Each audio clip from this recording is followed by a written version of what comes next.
because the Silent P said so. Okay, so I have a confession to make. By the way, this is 'Cause Silent P Said So. I'm Silent P, and we're covering AEW Worlds End 2024. But before we really get into it, I have a confession to make. So I did reviews and reactions to every single match last night, except for the Thunder Rosa Mariah May match, just because I was in the house. Some work was getting done, so I had to run away. So I missed a little bit of that match. But we are now 20 hours away, 20 hours after the pay-per-view ended. I recorded everything, but some of the audio for the first 3 matches came out mute, and then I was able to fix it. So some of the stuff that you're getting right now will be from before, but the other stuff will be from me going back and trying to review the thoughts of the things that I felt about it first. So let's start off the night talking about Will Ospreay versus Kyle Fletcher. Now, I wasn't sure who was going to win the Continental Classic. I thought it was set up perfectly. And what Will Ospreay did, as somebody who was kind of OP inside of this whole AEW World since coming from New Japan, what he has done in this match is he puts himself at a disadvantage immediately in the beginning. He added blood, so instead of it feeling like a match, it already felt like it was part of the blood feud that was already continuing. I also just have to give a big props to Will Ospreay, who has just been so giving in this AEW run that he's had. He put Darby over the other day in the C2. He put Swerve over when Swerve was champion. Like, he's doing the things that give his character depth so that by the time he becomes the world champion, which I imagine there may be another international run before that, or maybe even possibly a continental run before that, Will Ospreay is giving his character enough depth that when he finally does take the big spot, I feel like it's going to be worth it, and I feel like it's going to have a lot of history behind it. Hopefully they're able to keep that up.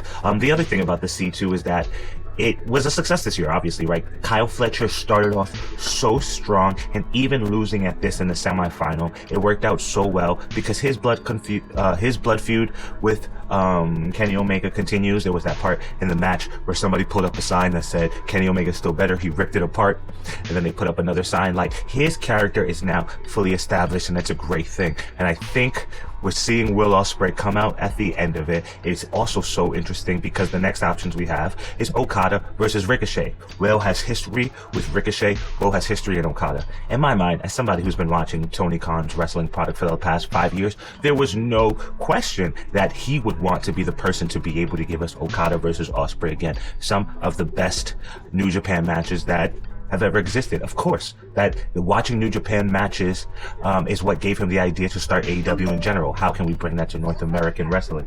So I do feel like he has already done that. That is his goal, to do that with this company, and I think he did a very, very successful job at it. Dang, I'm getting blown up. It's my birthday, so I think people are just responding to me, hitting me up crazy. But yes, Ricochet, he has turned himself into a total dork, into a total geek, which you could say is a bad thing, but I actually think it's more character than he's probably ever had in WWE. And I loved him in Lucha Underground. It's probably more character than he even had there as Prince Puma. Moving on, we had the MJF Adam Cole match, and so I want to say, like, obviously the reason why this feud has had so much back and forth is not completely their fault. There was injuries, there was returns, while one person was a babyface and then the other one was a heel, so sides have been reversed. But I think one of the biggest problems that was halting this feud is that they kind of just tried to keep going back to it, which made characters make no sense. MJF was off TV for all of that time. Adam Cole had to try to turn his babyface, had to turn his devil gimmick into like a babyface explanation as to why it happened. Kyle O'Reilly's character just completely went off the rails and made no sense and made him look like a fool. Even the Kingdom characters, who I feel like got a lot of growth and got a lot of character within the MJF Adam Cole feud, I feel like had to go back 3 steps. With that being said, was it a good match? Yes, it was fun, but I think unfortunately the biggest takeaway from it is that I'm happy that it's over so that they can move on with different things. I don't know what where that goes. I don't know what that means. I don't know what's next for MJF. I don't know what's next for Adam Cole. Where is Wardlow? Has Kyle O'Reilly left the conglomeration to join the Undisputed Kingdom? Why wasn't the conglomeration out there later on for OC? I'm just happy that it's over. 2023 was a great year for Adam Cole and MJF, but 2024 was very much trying to retain the spark of it, and I think moving on to the next direction will be fun for all of us. But that's okay, because that's how Worlds end. Like I said, I recorded a bunch of this last night. I don't know what part of my feelings have changed over the course of a night time and a few Squid Game episodes, but everything you'll see for the rest of this video will be actually recorded last night. Thank you for watching, cause Silent P said so. AEW Worlds End 2024. So glad that Will Hobbs got the ring at the end of a masterful match. Hobbs, powerhouse Hobbs, Will Hobbs, since the first time we saw him, we knew he was amazing. You also hear the background on that story that he bought his own plane ticket to take himself down to Florida. So it's happy to see him in a pay-per-view match that centers around him, that's about him, that is about his history, is about his legacy.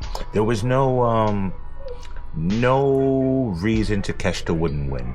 He has a match next week at Wrestle Kingdom against Shingo Takagi. Of course, Will Hobbs is not a mainstay, and it's not what Japanese people would want on their most popular pay-per-view of the year. Well, New Japan fans at least.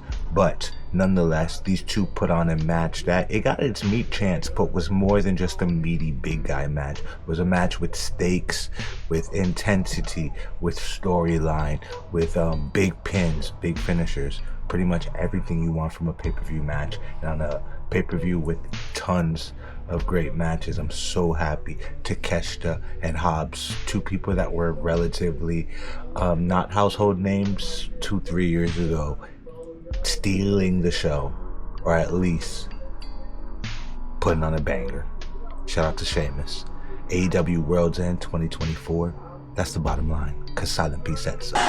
In the same way I'm happy that Will Hobbs got the ring after his match, I am super happy that Chris Statlander got the ring for this match. This match, more than I think any other match on the card, went both ways. I really thought it could be a World's End for Mercedes Moné, who was, by the way, a star maker. Yes, she might have started a little bit slow in AEW. I was part of the crowd that turned on her and started choosing rooting for Stephanie Vaquer instead of her. So I get it, but there's no telling or no denying that Mercedes Moné has made the women's division rise, has made women's wrestling rise, just as she has done many other times in her career. Chris Statlander, absolutely incredible match. I'm rooting for you. I don't know what's next, but you need to be a champion. You're one of those people that's so strong, that's so impressive all the time, and obviously you can't always be a champion because you're not the biggest household name, you're not the biggest star, but definitely need something to always have on your side. What a great match. Actually, on a night full of amazing matches, it's really hard to call this one a match of the night, but it's also hard to deny that it wasn't it wasn't a perfect match. Cause Silent P said so. AEW Worlds End 2024. Holy yeah! Wait a minute. O'Connor knows. The fans know. As an EVP, We knew his arrival, his return was imminent. But it is Kenny Omega.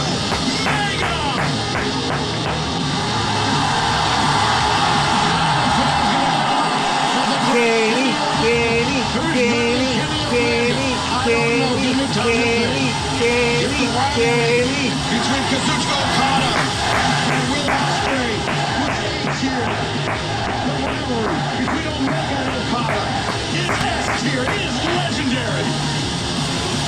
Over a year and a half since he's been in the ring. And now, resuming his role as an EVP of all Elite Wrestling. This is a wonderful AEW moment. Remember this one, fans. We've got to see one of the greatest matches of the year, without a doubt. Then the surprise return of Kenny Omega. What a night. What a great event. We're so glad you were with us. Kenny's back. And we ain't done yet. It's made up for the whole Christopher Daniels as tonight to EVP present his general downfallen manager. rival. I think. The AEW Continental Championship.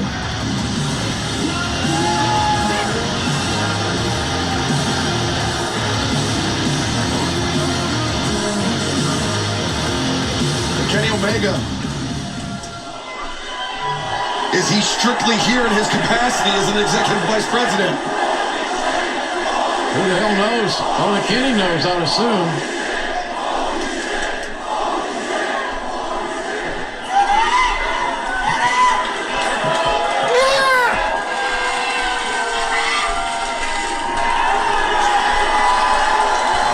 That's a little taunting, don't you think?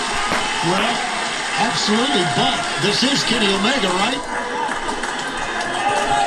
Kenny Omega. His bouts with Kazuchika Okada.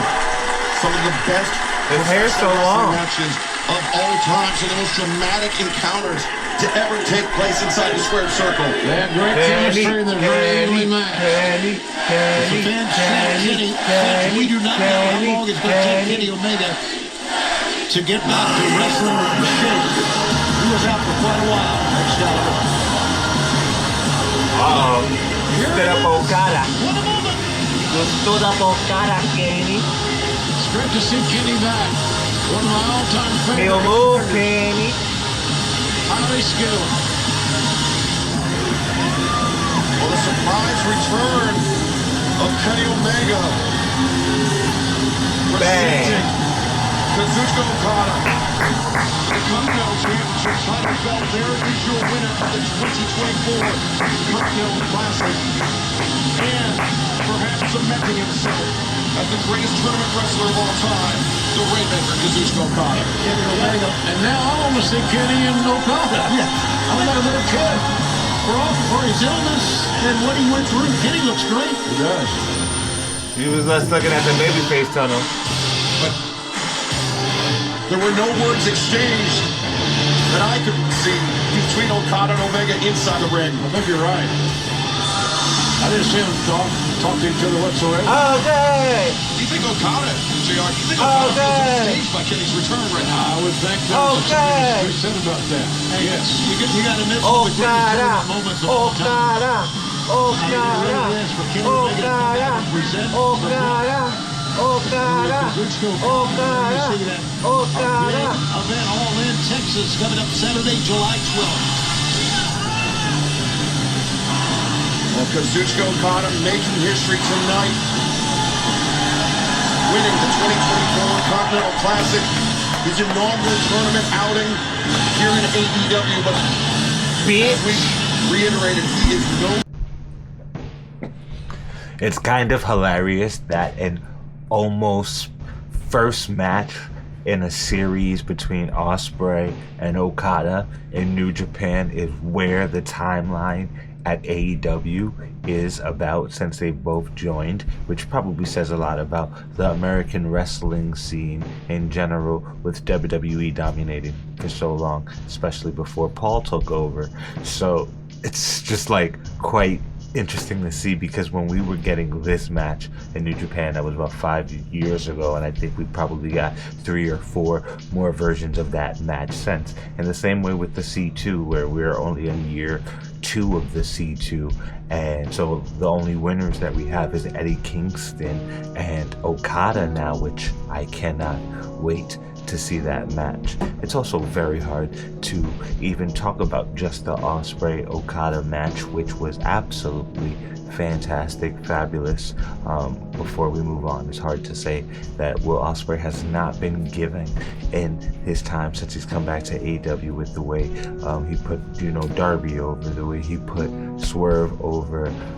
It is actually adding to his character, and it makes me so interested in seeing where that's gonna go when he finally does take over, not only become the continental champion again, or possibly the international champion again, but finally the heavyweight champion. But like I said, it's hard to talk about the Ospreay Okada match when the other big O popped back up.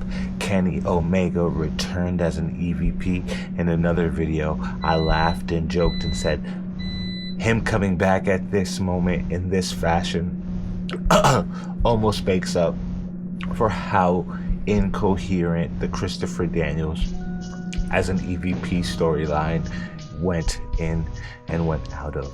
But to focus on the actual match, Okada, Ospreay put on the matches that made New Japan worth watching for so long. Fabulous match.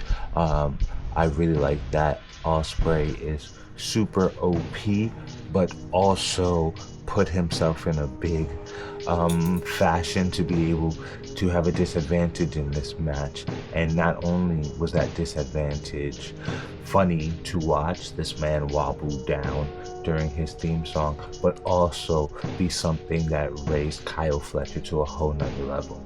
So Continental Classic was a damn success. This year's was great. Maybe it didn't have the same star power that the last one had. I've heard a lot of people say that, but this one had really great stories all the way through, and Okada remains your Continental Classic champion.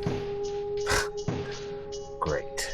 Unfortunately, so typical AEW that right in one of your damn high points and one of the biggest highlights you're going to have all year, you end up having microphone issues that are cringeworthy.